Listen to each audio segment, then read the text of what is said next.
अस्सलामुअलैकुम दोस्तों, जैसा कि आप जानते हैं कि आजकल एक मुल्क में रेवोल्यूशनरी कंडीशन की वजह से पूरी दुनिया के लोगों की नज़र इस मुल्क पर टिकी है। ऐसा क्या हुआ कि 45 मिनट के अंदर इस मुल्क की वजीर आज़म, जो कि 14 साल से इस ओहदे पर फाइज थी, इनको मुल्क छोड़कर भागना पड़ा।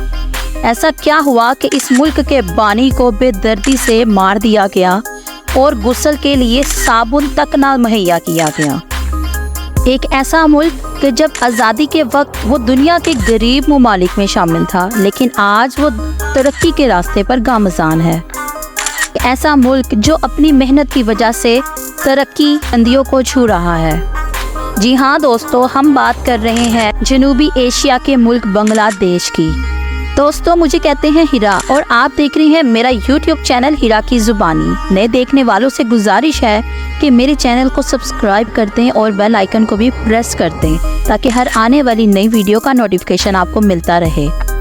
जिसने भी कबूतर उड़ाए, अवाम ने इसके तोते उड़ा दिए। इसके पीछे क्या कहानी है, आज की इस वीडियो में हम आपको बताएंगे, तो एंड तक वीडियो को जरूर देखिएगा। इस सब का आगाज 5 जून 2024 से हुआ, जब हाई कोर्ट ने बांग्लादेश की सिविल सर्विसेज में कोटा सिस्टम को रीओपन करने की इजाज़त दे दी। शुरू में तो एहतजाज पीसफुल थे। ईद की छुट्टियों की वजह से प्रोटेस्ट रोक दिए गए। ईद के बाद दोबारा तलबा ने प्रोटेस्ट करने स्टार्ट कर दिए और इसके बाद ये प्रोटेस्ट शिद्दत पकड़ते गए। तलबा का कहना था कि कोटा सिस्टम को ख़त्म किया जाए। दोस्तों, आखिर ये कोटा सिस्टम क्या था और इसको जानने के लिए थोड़ा पीछे से शुरू करते हैं। दोस्तों, इस मुल्क का पूरा नाम the People's Republic of Bangladesh है। सरकारी तौर पर इसको अवामी जमहूरिया बांग्लादेश कहा जाता है। ये मुल्क बड़े सगीर के शमाल मशरिक में वाक़या जनूबी एशिया का एक खूबसूरत मुल्क है। बांग्लादेश 2 अल्फाजों को मिलाकर बना है, जिसमें बंगला के मायने बंगाली लोग, देश का मतलब मुल्क यानी बंगाली लोगों का मुल्क। ज़्यादातर हिस्सा बांग्लादेश का खलीज बंगाल में आता है। ये मुल्क दुनिया के सरसब्ज़ और कुदरती खूबसूरती रखने वाले ममालिक में आता है। यहाँ बेशुमार कुदरती जजीरे और हजारों किलोमीटर मुल्क के आबी रास्ते मौजूद हैं। बांग्लादेश के सबसे बड़े दरियाए गंगा, ब्रह्मपुत्र और मेघना हैं। इन दरियाओं से जो रास्ते निकलते हैं वो पूरे मुल्क में छोटी बड़ी नहरों को सैराब करते हैं। बांग्लादेश का कुल रकबा 1,48,860 मुरबा किलोमीटर है। ये दुनिया का 92 नंबर का बड़ा मुल्क है।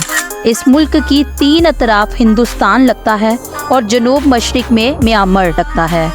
इसके कुल रकबे के 6.4% पर पानी है, जो 18,290 मुरबा किलोमीटर बनते हैं। पानी दरियाओं, नहरों, आबशारों की सूरत में मौजूद है। इस मुल्क की आबादी 16,98,28,911 लोगों पर मुश्तमिल है। ये दुनिया का 8वां सबसे बड़ा आबादी रखने वाला मुल्क है। दुनिया के सबसे गुंजान आबाद मुल्कों में इसका शुमार होता है और ये मुल्क जनूबी एशिया का 5वां सबसे बड़ा मुल्क है। बांग्लादेश के 8 सूबे हैं और 10 छोटे बड़े शहर हैं। बांग्लादेश का सबसे बड़ा शहर ढाका है। ये बांग्लादेश का दारुल हुकूमत भी है। ये बांग्लादेश का सबसे अजीम तरीन और जदीद शहर है। ये दुनिया का 9वां सबसे बड़ा और 7वां सबसे मशहूर शहर है। शहर का रकबा 276 मुरबा किलोमीटर है। दोस्तों, इस शहर में आपको बांग्लादेश की कदीम और जदीद और खूबसूरत मसाजिद भी देखने को मिलेंगी। इसलिए इस शहर को मस्जिदों का शहर भी कहा जाता है। यहाँ पर 6000 से ज़्यादा मसाजिद मौजूद हैं। इसके अलावा यहाँ पर दिलकश मुकाम भी मौजूद हैं जो देखने के काबिल हैं, जिसमें स्काई लाइन, मोती झील, लाल बाग फोर्ट, एहसान मंजिल, ओल्ड ढाका और यूनिवर्सिटी ऑफ ढाका सर फहरिस्त हैं। इस मुल्क की ऑफिशियल जुबान बंगाली है। इसके अलावा यहाँ दूसरी जुबानें भी बोली जाती हैं। बांग्लादेश का दूसरा बड़ा शहर चिटागांग है। ये शहर रात की रोशनियों में जगमगाता है। बांग्लादेश की सबसे बड़ी बंदरगाह भी इस शहर में मौजूद है। इसको चिटागांग बंदरगाह भी कहा जाता है। इस बंदरगाह से करोड़ों डॉलर्स का कारोबार हर साल किया जाता है। ये शहर अपने कुदरती मनाजिर की वजह से बहुत खूबसूरत है और टूरिस्ट के लिए बहुत से मुकाम भी यहाँ पर मौजूद हैं। बांग्लादेश में कारोबार बहुत ज़्यादा है, जिसकी एक बड़ी वजह पाकिस्तान टेक्सटाइल इंडस्ट्री है। पाकिस्तान में माशी बदहाली की वजह से बहुत सी इंडस्ट्रीज पाकिस्तान से शिफ्ट होकर बांग्लादेश चली गई। जहाँ पर इनको बहुत सी सहूलियात फराहम की गईं, जैसे कि सस्ती बिजली फराहम करना, टैक्स की कम से कम अदायगी करना शामिल था। बांग्लादेश में करप्शन बहुत ज्यादा है, इसी वजह से पूरी दुनिया में बांग्लादेश करप्शन के लिहाज से 13वें नंबर पर आता है। ये हिस्सा सतह समुद्र से नीचे है और आने वाले दिन में इसमें इजाफा होता जा रहा है। एक रिपोर्ट के मुताबिक 2050 तक बांग्लादेश का 60% हिस्सा नी में डूब जाएगा। बांग्लादेश बहुत से ज्यादा कुदरती वसाइल रखने वाला मुल्क भी है। बांग्लादेश में साल में 3 दफा चावलों की फसल काश्त की जाती है। ये दुनिया का तीसरा बड़ा चावल की पैदावार वाला मुल्क है।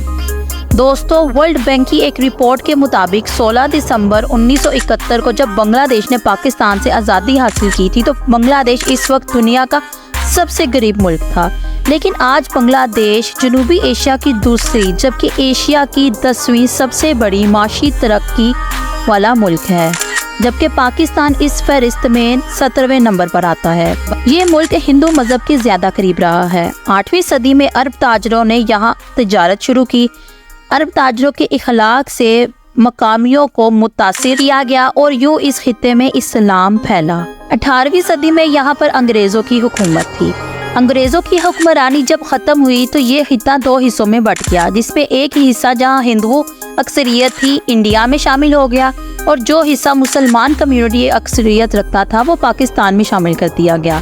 पाकिस्तान से अलहदगी के बाद बांग्लादेश एक अलग मुल्क बन गया। ये बहस बहुत लंबी है कि आखिर पाकिस्तान में ये इलाका क्यों अलहदा हुआ और इसमें बहुत से अंदरूनी और बैरूनी अनासिर शामिल। इस मुल्क में 91% मुसलमान हैं और ये दुनिया का तीसरा मुस्लिम अक्सरियत रखने वाला मुल्क है। बांग्लादेश की सरकारी करेंसी को टका कहा जाता है। इनका 1 टका पाकिस्तानी 2 रुपए के बराबर है। दोस्तों, पाकिस्तानियों के लिए जैसा इंडियन वीज़ा लेना मुश्किल समझा जाता है, वैसे ही यहाँ पाकिस्तानी पासपोर्ट पर बांग्लादेशी वीज़ा लेना भी मुश्किल होता है। लेकिन अगर आपका कोई बांग्लादेशी रिलेटिव यानी खूनी रिश्ता मौजूद हो तो ये इंतहाई आसान होता है, जबकि बंगालियों के लिए पाकिस्तान का वीज़ा लेना इतना मुश्किल नहीं होता। पाकिस्तान का ई वीज़ा घर बैठे ऑनलाइन अप्लाई करके भी बांग्लादेशी हासिल कर सकते हैं। बांग्लादेश का परचम सब्ज और लाल रंग का है। इस परचम में 2 चीज़ों को जाहिर किया गया है। परचम में मौजूद सब्ज रंग यहाँ पे मुसलमानों की अक्सरियत को जाहिर करता है, जबकि इसमें लाल रंग का जो दायरा है वो ये जाहिर करता है पाकिस्तान से अलहदगी के वक्त जो खून बहाया गया था, ये उसकी निशानदही करता। बांग्लादेश वक्त के लिहाज से पाकिस्तान से 1 घंटा जबकि इंडिया से आधा घंटा आगे है। बांग्लादेश प्याज की पैदावार में 9वें, चावल की काश्त में 3रे, लहसुन की पैदावार में 13वें, आलू की पैदावार में 7वें, गोभी की पैदावार में 9वें, कद्दू की पैदावार में 16वें और आम की पैदावार में 9वें नंबर पर आता है। बांग्लादेश इस वक्त दुनिया का दूसरा बड़ा टेक्सटाइल इंडस्ट्री रखने वाला मुल्क है और 24वां बड़ा नमक की पैदावार वाला मुल्क भी माना जाता है। बांग्लादेश की टेक्सटाइल इंडस्ट्री में इजाफे की वजह से यहाँ पर नौकरियों की भी वैकेंसीज ओपन हो गयी, जिसकी वजह से बेरोजगारी में काफी हद तक कमी आई। टेक्सटाइल इंडस्ट्री की वजह से यहाँ पर सरमायाकारी हुई और बांग्लादेश में खुशहाली आई। बांग्लादेश दुनिया का 8वां बड़ा मोबाइल इस्तेमाल करने वाला मुल्क और 9वां बड़ा इंटरनेट इस्तेमाल करने वाला मुल्क है और बांग्लादेश फेसबुक इस्तेमाल करने वाले मुल्कों में 10वें नंबर पर आता है। बांग्लादेश में सड़कों का खूबसूरत जाल बिछाया गया है। ट्रांसपोर्ट का अच्छा निज़ाम मौजूद है। बसेस का निज़ाम मौजूद है ट्रैवलिंग के लिए और इसके अलावा बांग्लादेश में आपको हर शहर हर गांव में ये साइकिल रिक्शा ज़रूर देखने को मिलेगा।